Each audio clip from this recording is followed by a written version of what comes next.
আপনারা সকলেই জানেন 2021 সালে গণহারে আলেম উলামায়ে কেরাম এবং ইসলামপন্থীদের উপরে নির্যাতনের স্টিম রোলার চালানো হয়েছে। হেফাজত ইসলাম বাংলাদেশের অধিকাংশ নেতা কর্মী কারাগারে নিক্ষিপ্ত ছিল।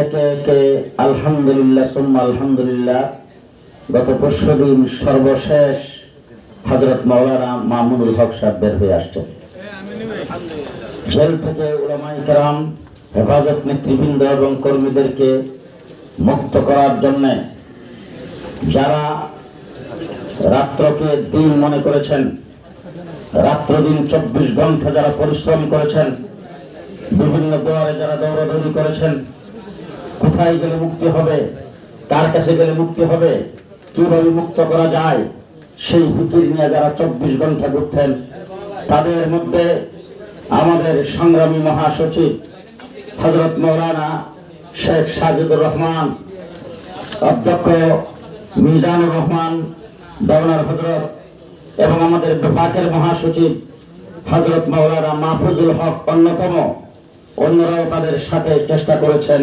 তারাও ছিলেন।